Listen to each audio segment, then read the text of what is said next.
G'day legends, I hope that you are having a fantastic day and so far that you are having a fantastic week. Now you may have seen that I've been very, very active on my live streams, but due to the amount of time that they take up, I haven't been able to make my usual updates about the Russia-Ukraine war. So today we will go over that, but of course it's going to have a little bit more in it than usual because we're not covering 24 hours, we're covering 72 hours plus. So there's a lot to go over.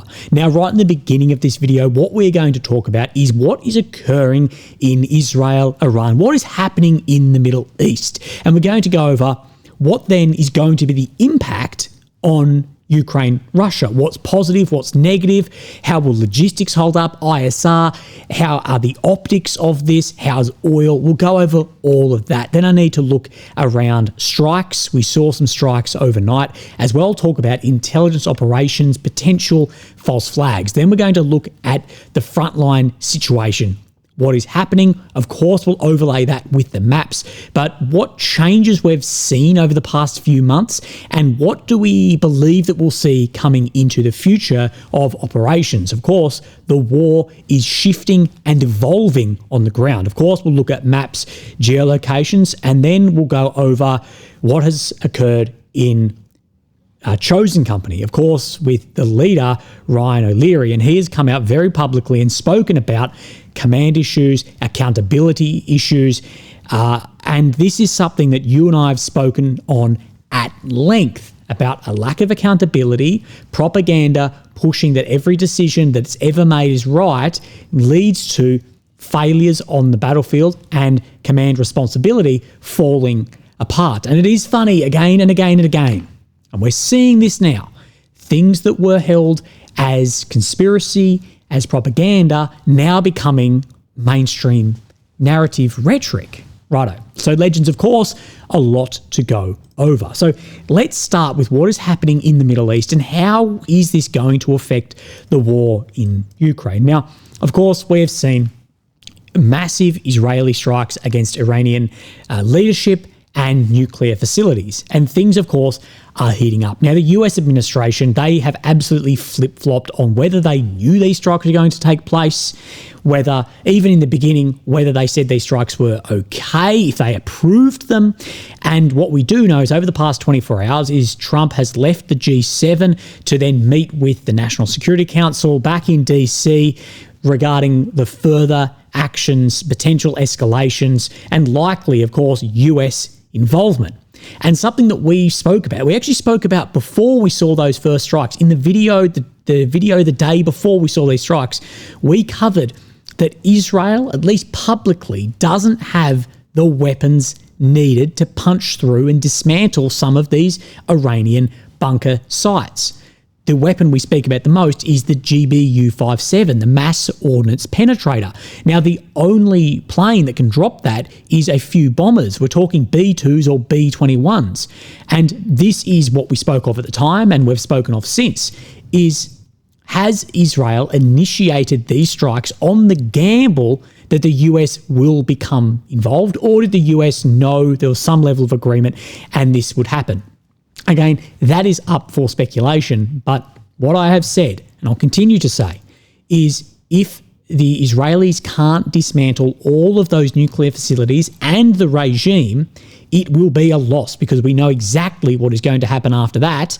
And for Iran, if they can survive and those nuclear facilities survive, it will then be, a pseudo victory happen there. But what about this war? What are the impacts that we are going to see? So these are in no particular order either. So number one is soaring oil price. Now, we have seen it lift, but nowhere near as dramatic as it could be, especially if the Strait of Hormuz starts having strikes. We spoke about that in the last video. So we're looking at now a graph that looks like this. Now, this graph is following the Brent oil price, a different mix to Ural's crude, which of course Russia has assumed their budget off.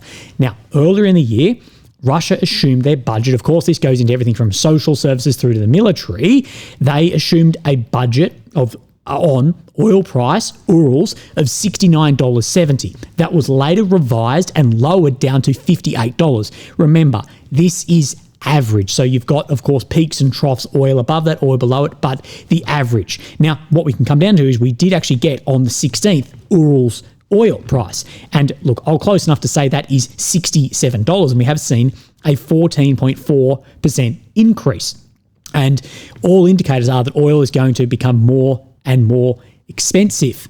Of course, with the states involved and the states then surrounding here as well. And what this can do, if this skyrockets, well, Russia will have a huge amount of cash. And if Iran can't get their oil to China, I know who will happily sell more oil to China. So that increases cash flow, ability to fund the war. And remember, protracted attritional war is an economic exercise as well. Air defense. Air defense is going to be a huge issue. Now, I know that a lot of the Israeli air defense isn't what Ukraine use. But as the Israeli air defenses then attrit down, we will see other systems, say like Patriots, used more and more. And of course, the US using Patriot in areas too. So even on this, we saw Zelensky complaining last week that 20,000 missiles that were meant to go to Ukraine for things like drones had gone to Israel. Now, Zelensky was probably most likely out of the loop about what Israel was going to do next. And Israel, knowing their ties with the US, knowing the history, Israel will absolutely have priority over Ukraine. So if Wall Street Journal, I think today, said that Israel only has 10 or 12 days left of missiles, US will start backfilling with things like Patriots, whatever, because David's sling and the Iron Dome, it'll treat down into American systems. We'll see less and less potentially to Ukraine, especially US will not send anything off their bases in the Middle East to go that way. And we've also spoken about the threat of China potentially making moves in other areas of the world. Logistics and ISR and strategic overreach. Of course, now not every asset, from then planes that do intelligence surveillance through to satellites, through to everything, can then be just allocated towards Ukraine and sending that in. And logistics as well, there's a lot of potential overreach going to occur. So again, things are getting rerouted or may come off station, maybe not as much. Distraction of Western attention and resources. And this is probably one of the biggest ones. What we have said is Ukraine, they need to stay in the media and stay positively in the media as well. And this is why we've seen many optics-driven operations, such as Kursk or such as holding locations for as long as possible. And this attention and resource is all political, diplomatic, and military as well. Now, not only can Ukraine or Zelensky falling out of the media impact then aid deliveries, but Russia can exploit Ukraine being out of the media and not on the headlines by launching operations while Western attention is distracted by the Middle East. And what I'm going to show you is there's, by what I'm seeing, a cluster munition then landing Kyiv last night, I'm seeing like no one talk about it because everyone's talking about Israel, Iran, and Russia can capitalize on that as well. Western governments that are seen supporting Israel, they may face increased pressure from within. We have absolutely seen that over the past 18 months with then actions in Israel, and we potentially see a lot more of this. And this, of course, weakens consensus on foreign policy overall and can on Ukraine policy as well. War fatigue, appetite for war. Do societies want more just war going on and the cost that comes with this? Now, as well, more anti-Western rhetoric and actions will lock in alliances between hostile states and push others further away from the West. And what I've said is we do have this divergence from America and the West, from a lot of like the global South and people say the countries in the axis of upheaval. And what I've said over the past year and a half is the actions around this area of the world are speeding that up tenfold. And what they are saying is they're looking at double standards, and they're looking at the double standards around and rhetoric and hypocrisy around sovereignty, independence, and how escalation is handled. And what this does is push then nations further and further apart and cements things like BRICS. Now, people will ask me, what about the Shahed? Russia won't have any drones. I can't believe I'm still bringing this up at this point. Yes, Russia operate a drone every day that did at least start its life in Iran, the Shahed 136. Now, the media love to call it a Shahed. That is a Garand at this point. It's been renamed. Yes, it is overall the same drone, but the reason they like to call it a Shahed is to still make out like it is going from Iran in a container to Russia and being fired. That is not what is happening with the Garand 2 or 3. No, Russia purchased for a swap of items as well, it can be, but they got basically the licensing, the knowledge, the research and development on that drone and are now making them internally. We know Russia has a huge aerospatial, both civ and military industry. They can make cheap drones like that, as well as people saying they can't have then the turbojet engines for these two. That is ridiculous. Russia for many years has been one of the top countries around jet propulsion engines. So we won't see any change in Shahed. Even if Iran was to not exist tomorrow, we'd still see Shahed or Garands in the air. And so the rest of this slide, I made a mistake and accidentally copied myself because I was trying to space it out. But you get an idea of the impacts that this can have. So let's look at some of these strikes that we spoke about. Now, this is some footage here that appears to be a X-101 missile with apparently a cluster warhead over Kyiv. Now, you can see where there has been multiple then strikes throughout the capital. And you can see it then initiating here and what appears to be clusters. Now, some are saying this looks like it's been intercepted by air defense.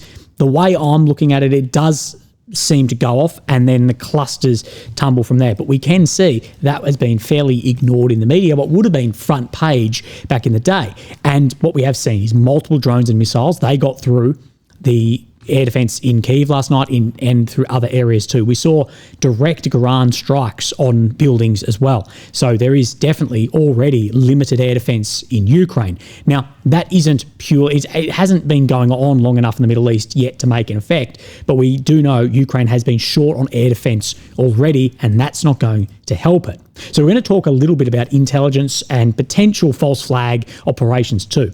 And Russian media TASS, they've released this from Russia's Foreign Intelligence Service, the SVR. Now, they have got a statement here saying, according to the information, according to the SVR, amid growing problems for the Ukrainian armed forces on the front lines and widespread moral exhaustion among Ukrainian people in the rear, the Zelensky regime is intending to escalate the subversive and terrorist activity against Russia. The Security Service of Ukraine, the SBU, the main intelligence directorate of the Ukrainian ministry, the GUR, has been instructed to collaborate closely with European intelligence services in order to carry out bloody provocations. This document also says Ukrainian special services have established the closest cooperation with the intelligence agencies of Britain, being MI6. And many say that the closest intelligence sharing is actually between MI6 and the GUR. I've heard that for some time. Subversive actions tend to be carried out according to the same pattern.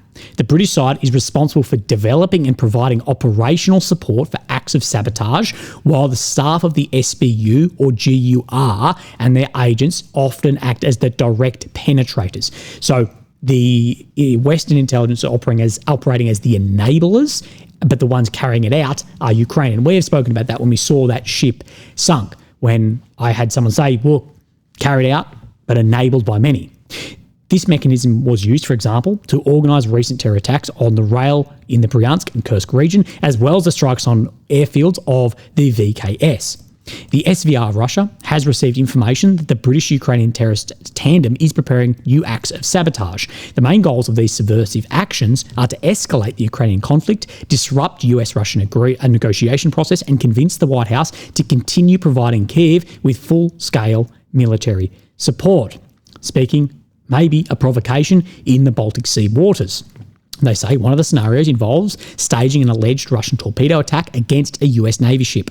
Soviet Russian-made torpedoes have already been transferred by the Ukrainian side to the British. According to the plan, some of the torpedoes will detonate at a safe distance from the ship, and one will fail and will be presented to the public as evidence of Russia's malicious activity. The Ukrainian law enforcers are ready to take over the execution of the plot. Another Ukrainian-UK scenario envisages accidental fishing out of Russian-made anchor mines in the Baltic Sea, allegedly planted for sabotage on the international sea lane, with help of accomplices from the northern European countries. Kyiv has become perpetrator of heinous provocations and terrorist attacks before the perfidious Albion, ready to do the dirty work. However, what is done by night appears by day, especially when professional warmongers attempt to play with major nuclear powers. This is what the statement that TASS has read. But with all intelligence operations, we need to look at what is actually coming. Is this real information? Is it setting the stage? Is it setting the stage for your own actions, false flag actions, all of this? And we never truly know. You always need to take a lot of this with a grain of salt. But talking about false flags, this is when and why states use false flags. And this is why for some time I have been saying I think we may see a large false flag carried out. So when do states carry them out? That they are losing ground militarily and to change the momentum before offensives or escalations, to fabricate justification. Now, of course, the war has already started, but this is why many speculated that maybe Israel may carry out something to then fabricate justification, maybe bring in the US, when domestic support is collapsing, okay, when international sympathy shifts to the enemy to reverse the narrative or portray the opponent as the aggressor or criminal. And this is why I spoke about in the very beginning of this video around narrative shifting to derail peace talk. So if you were ticking lists here, you're seeing that this is why I'm concerned that we could be very close to this. Why states use them? To justify new levels of violence or unconventional weapons, so staged chemical attack to justify retaliation there, to frame the enemy and influence international media, there's a huge part of that, to trigger intervention by allies, to create internal paranoia and mistrust in the enemy's ranks, to delay enemy offensives or to change their focus and use resources. So you can see in this, I think if you were to tick off which ones you agree with, that's why there is concern over this. So let's look at the frontline situation, what is happening. And I found this really well-written piece by Mr. Clement Molan. These are all the areas you can find him also on Telegram and support his work if you would like. And as we go through this, we're going to have a look on some of the maps and comment on where I differ my opinion slightly too. The Ukrainian army is facing the multiplication of small salients all along the eastern front. The Russian army pushes into a targeted area for several weeks, then threatens encirclement and forces a Ukrainian withdrawal. Now, this is what I spoke about the other day, that I believe the kilometre squares we have seen for the past couple of months are very much smaller than what we're about to see in the next coming months, because it seems like on many different areas, Russia has been pushing on axes that will then they'll then exploit that and it will turn into large kilometre square gains, okay? For instance, let's talk about Terny right here. What we have seen is Russia push out from Terny into Rykadab-Karpivka, and on this axis, what we may see, although this area in here isn't that great in kilometre squares, this whole area is, and may force, threatens encirclement and forces a Ukrainian withdrawal. And I've said we may see this whole area move, and you can see Kupiansk, Terny, Siversk, Toretsk, Pokrovsk, the Kurkov area, you can see these developing. And I think that we are seeing little movements that may then turn into larger movements in time. Moreover, the Russian army is using fewer and fewer armoured vehicles. We know these by then the losses. We see a dominance of modern light cav, motorcycles, quads, civilian vehicles, and infantry for assaulting positions. This is evolution of war. And of course, with mines, drones, and speed of movement. The strategy is a direct response to ultra-dronisation of the war. It has become nearly impossible to move armoured vehicles within the last 5 kilometres before the front line. As a result, the Russian army now leads assaults mostly on foot, which creates more targets for drones, therefore more casualties. What I will say in this is we have not seen a significant uptick in casualties due to the changing of this, and the survivability of some of these quad bike, motorcycle attacks, whatever, actually seems higher. I know that may sound ridiculous, but as I say, to move 20 guys to the front line, it's 2 armoured vehicles, and that's 2 armoured vehicles to either be hit by a drone or a mine, and you wipe out all those guys. If you've got 20 guys on motorcycles, it's very, very difficult and can be supported by artillery still, both barrel, drone, and Fab 2. So I don't agree that therefore we have actually seen an increase on casualties either. I actually think in some of the assaults we've seen a decrease. Anyway, what is the problem? Well, not really. Is it a problem? Not really. Moscow recruits 30 and 40,000 men each month. this guy here, tracks the daily number of Russian soldiers killed on video. He has counted, in the past 289 days, almost 35,000, based only on visually confirmed losses, including the wounded who die later. He estimates 80,000 deaths over the same period, or on a yearly basis, approximately 100,000 Russian soldiers killed. Now, I think that it is a large leap to go from visually confirmed at 35 to saying, yep, it's 80,000. What I say in this war, everything is filmed and released. Everything. There's absolutely going to be a difference, and it's going to be higher than visually confirmed, okay? But I don't believe it's going to be 2.5 times higher or more than that. Again, everything is filmed and released, and this is why when someone says about meat wave attacks, I go, well, show me footage that is clear meat wave assault. If it existed, it would absolutely be released for all of the optics reasons we've discussed for this video.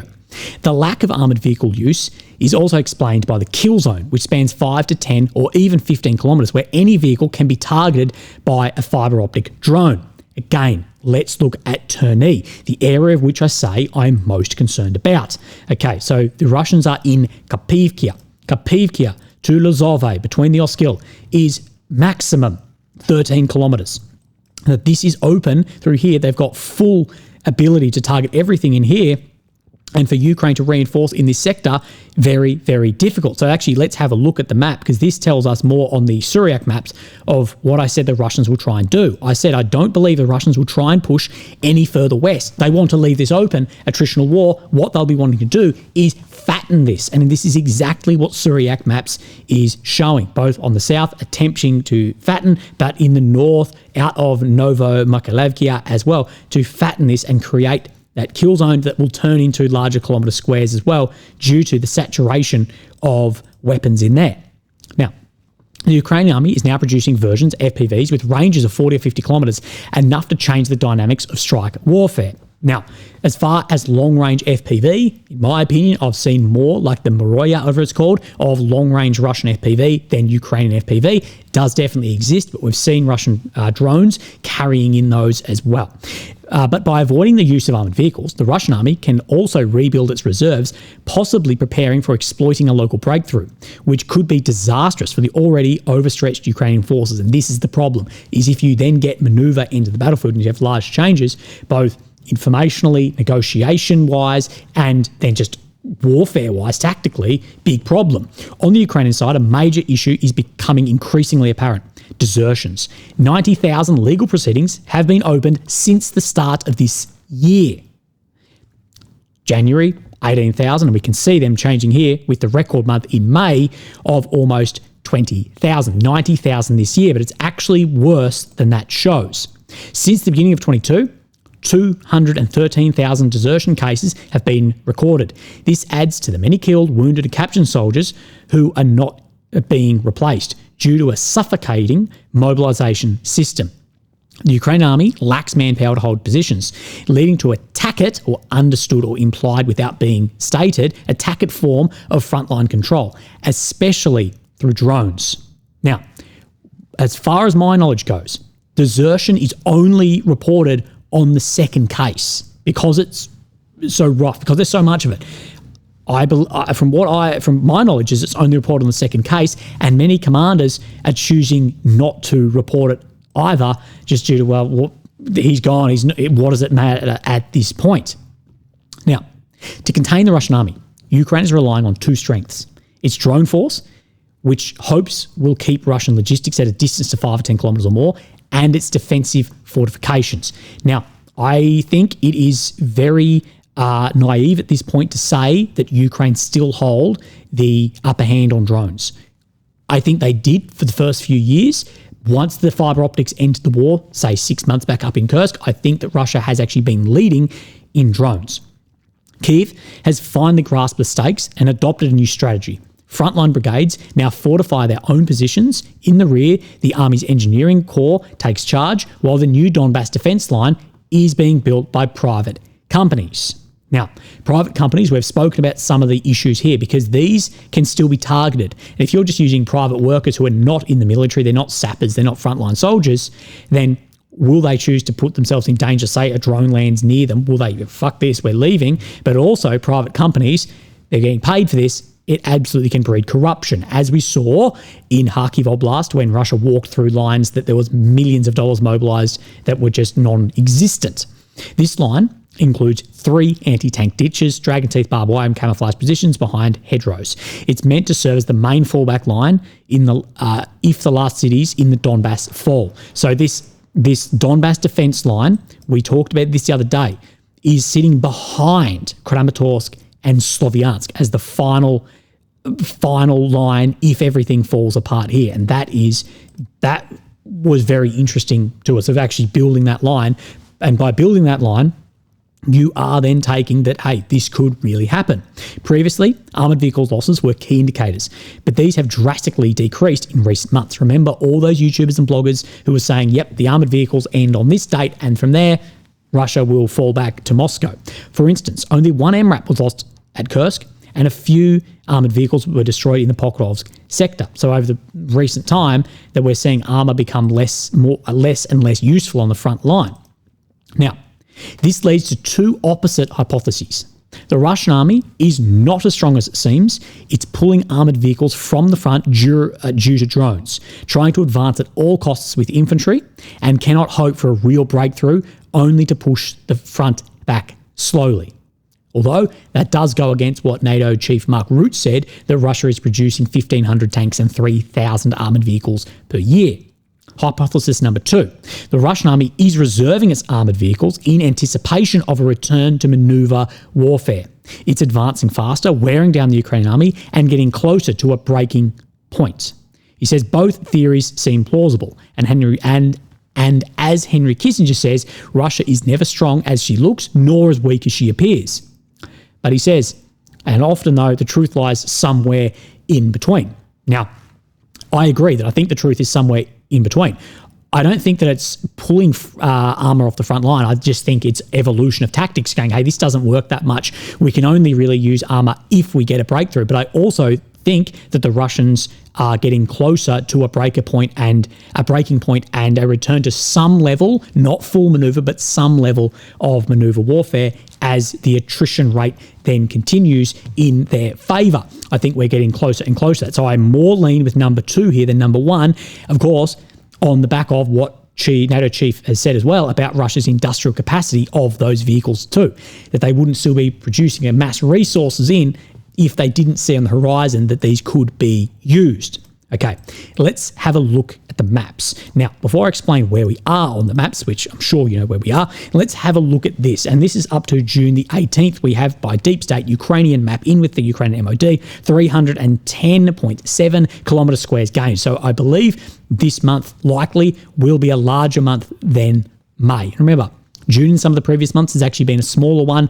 And again, probably safe to add 20 or 30% at least on this number given by the other mappers, but it's a good baseline as well. So maybe going for another record month. Now, of course, here's Ukraine in the center of your screen, the capital of Kyiv. Red areas occupied since 22, purple since 2014, and the red check that you will see, that is ground that Russia has made over the past 24 hours. But of course, we will go back a couple of days. So let's look at Sumy. Now, what we can see is to the east of Lochnia, Russia has made some ground. Remember, Surak has been showing these forests out here have been under Russian control for some time. But I believe if we step back a day, yes, we do see yesterday some movement in Yambelinivkia as well. So you can see Sumy is definitely not stalled. It is still moving.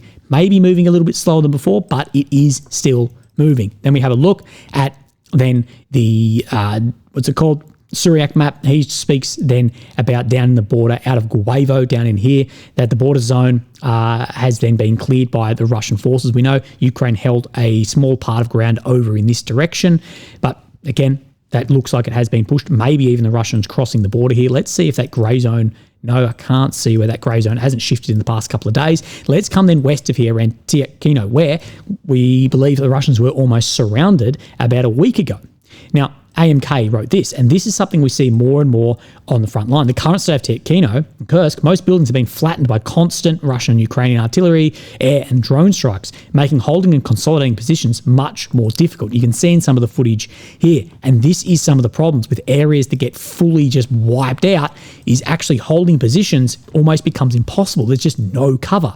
And a perfect example of this is Vovchansk. This area has no movement either way because it's so flattened. To actually consolidate, take, even lose positions is very, very difficult in the nature of warfare that we are seeing currently. Right, so where are we going to come to next? Let's then go into Siversk. So this is a front line we have not seen move for a long time, but we did see some confirmation the other day on it moving, not in the past days of which I have been AWOL. So let's talk about this. So first, Suryak maps update. We have, this is to the south of Verkhonomayansky, that this area in here out of Spurny is then moving to. Now, why are movements here more critical than other areas? Because we haven't seen this move in 2 years. I was in Ukraine and this area looked fairly similar. We've even seen Russian officers comment on how good Ukraine's defences are in here, but it does look over the past couple of weeks, things are moving. We can see out through Horovkia in the direction of Serebryanka, it does look like the Russian forces have made some ground too, but Suryak Maps is actually behind as well, in my opinion, due to this geolocation here. Now, I won't show you the footage, but there's a building here gets hit by a Ukrainian FPV drone. Now, let's look at the geolocation of this. This is in the center of Serebryanka. Now, I'm not saying that the Russians control that area, but they're definitely present. Ukrainian drones were striking soldiers, and that's definitely their forward positions. So it's grey all the way up into here, 6 kilometres behind the claimed control.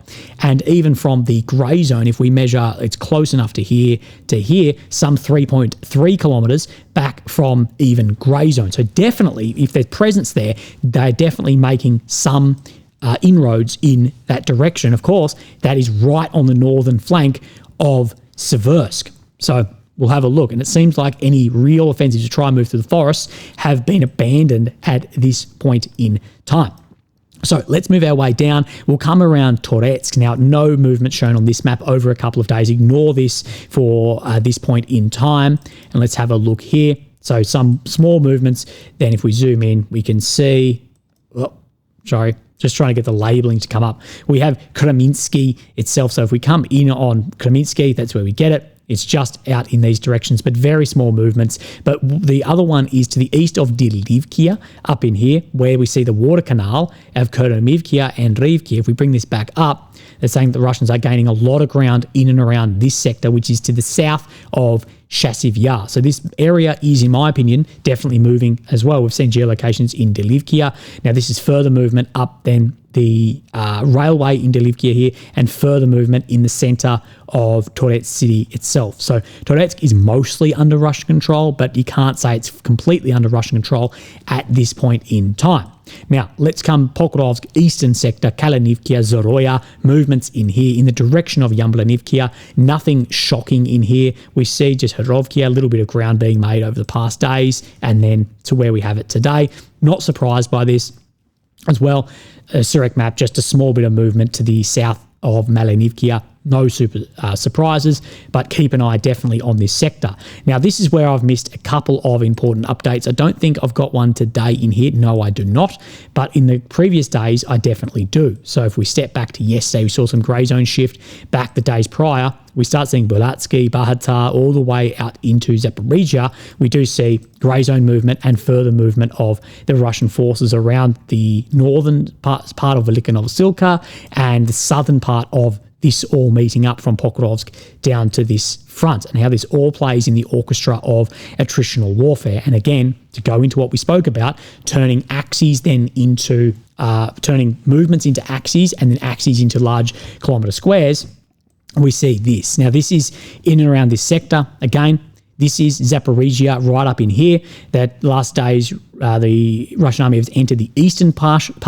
But what this is showing is from Comar here, which is Comar right in here. You can see this road dips down all the way through, and then all the way across, it shows a line basically the whole way, which I've said in the nature of this war, because mobility and manoeuvre has not been re-entered into the battlefield, it's attritional grinding forwards, that it will more likely look like this than like this. Because what this is saying and suggesting is the Russian forces have mobilised a unit and they've come up here and then they've done this and boom into here and mobilised a area.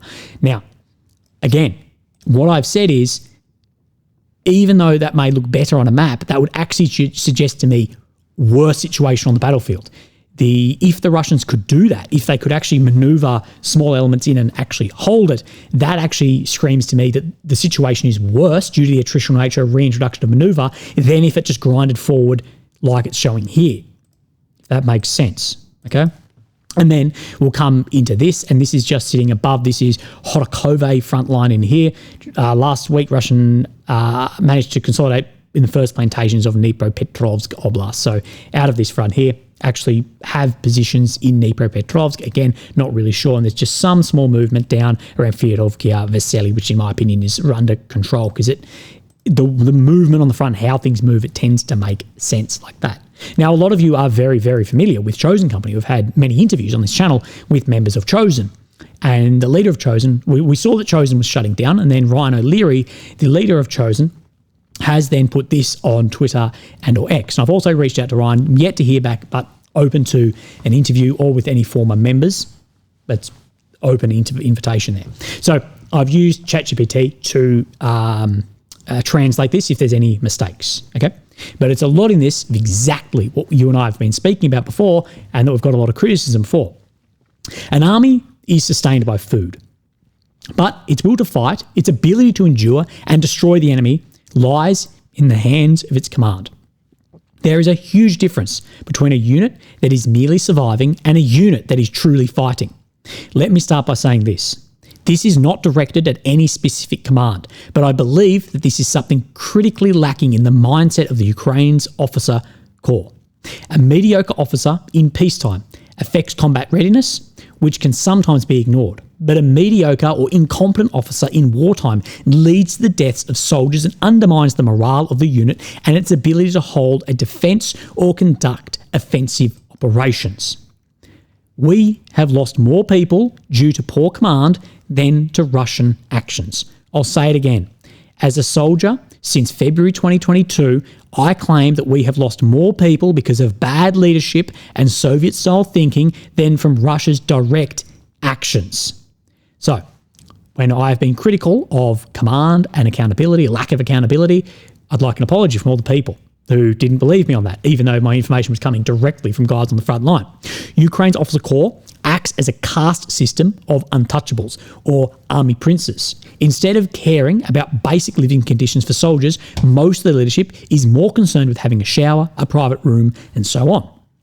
This system allows incompetent officers not only to avoid responsibility, but to receive promotions or transfers to other positions, just to avoid paperwork or to save a brigade or battalion commander from having to demote their friends or deal with consequences. And we have seen this again and again, that there has been a massive fuck up somewhere or a massive opening of a case, and then all that happens is they move somewhere to avoid any of those consequences. This type of cronyism directly affects the situation at the front. Again, a lot of our criticism was because we wanted things to go better, and what does it say? The best way to kill mold is sunlight.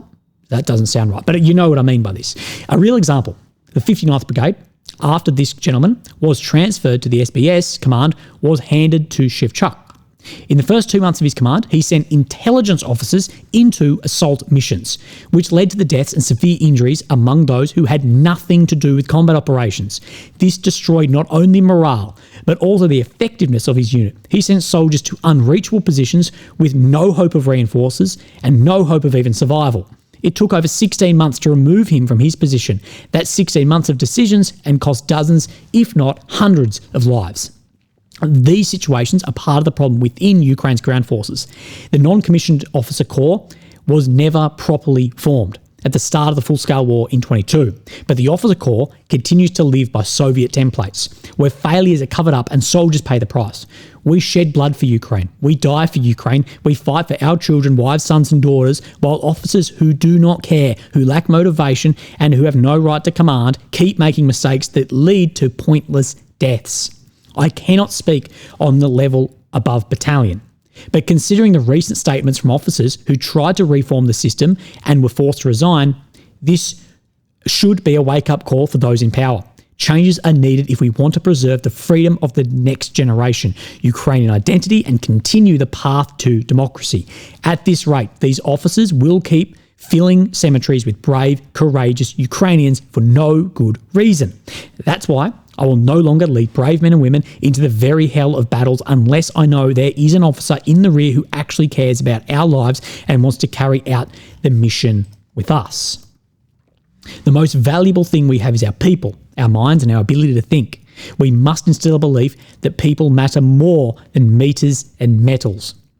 But right now, the belief is missing. Among us, there are butchers. Among us, there are degenerates. And these officers must be immediately removed if we want to win this war and preserve our state. And of course, this has had an unbelievable negative effect on attritional war. If you're an officer reading this, or someone in power, political or otherwise, and this angers you, look at the 6 questions below. If you do not pass at least 75%, then you are likely the problem. Or the problem is the command above you. It is the year 2025. aka 3.5 years of war. It is time for Soviet thinking to die alongside the Russians in the field. And this is a conversation I had a long time ago with Tatarigami UA about accountability at the front line and attritional problems.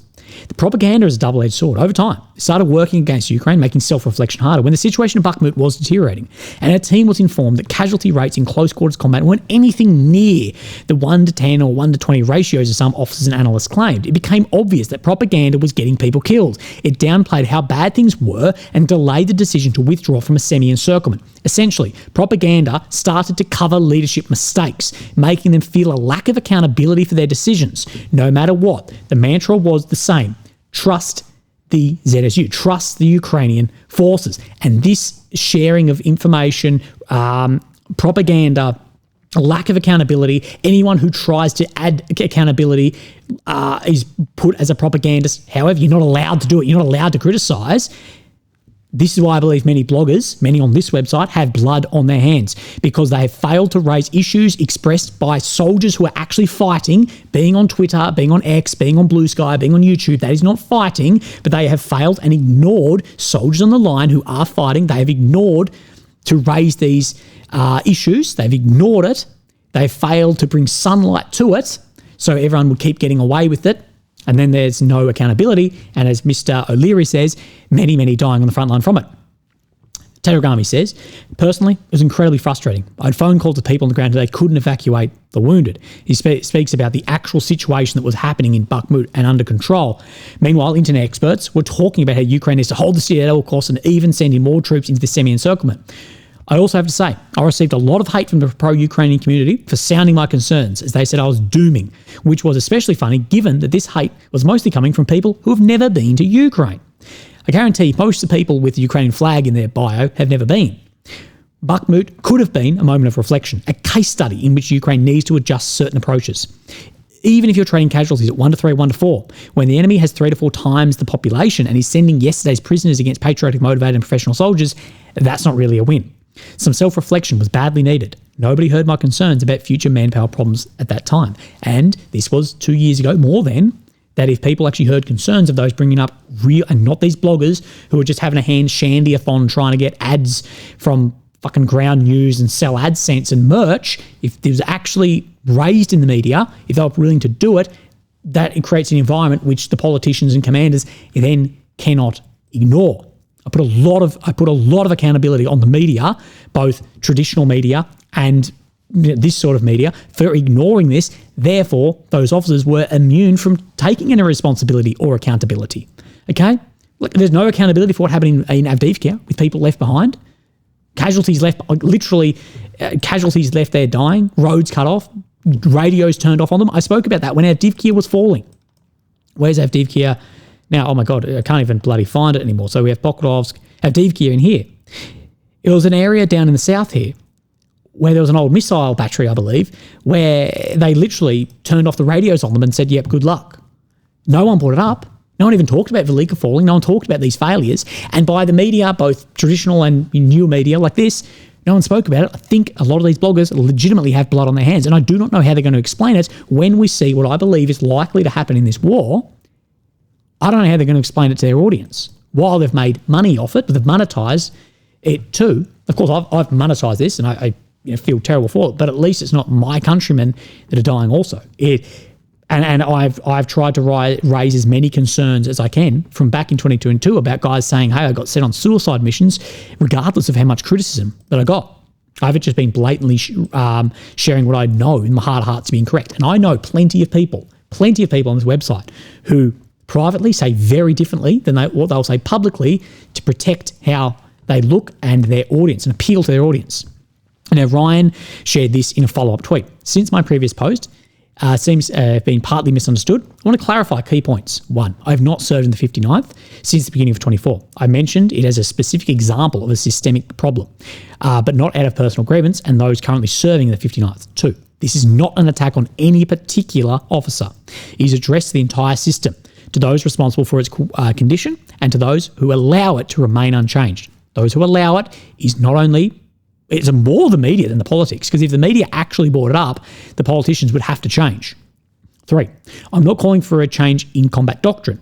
My appeal concerns to one thing only: raising standards of the officers, accountability for those failing to meet the standards, and meritocracy, appointments based on ability and performance, not connections in politics or circles of influence, commanders being accountable to those who they lead.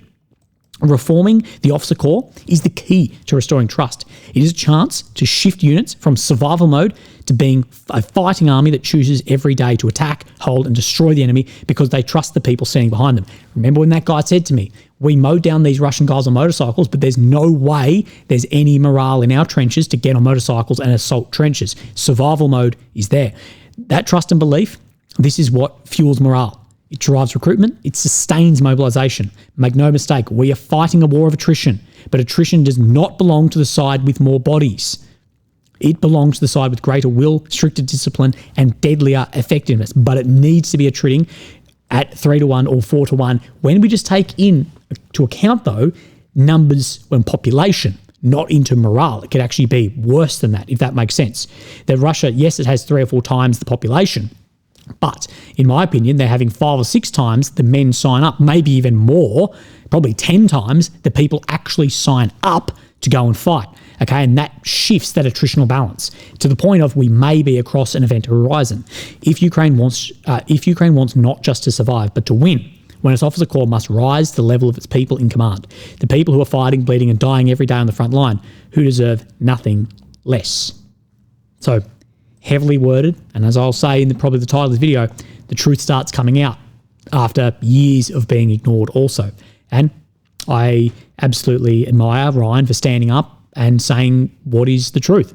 And I wish that more people would actually speak about this. Those with the flags in their bios who do nothing but share positive news and not doing anything to help actually reform. Nor are they willing to go and fight, but nor are they willing to actually fight for those on the ground who are being led by incompetence and poor decisions as well. So I'll continue what I'm doing regardless of what you'd like to call me on the internet.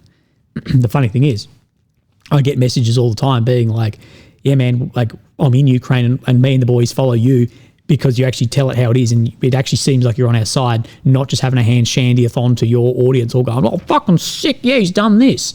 So, yeah. Legends, I hope that you have a fantastic day. I hope we've covered enough over the past couple of days to bring you up to speed, and I will continue with the live and the videos too. Anyway, thank you, legends. Have a great day. I'll speak to you tomorrow. Bye-bye.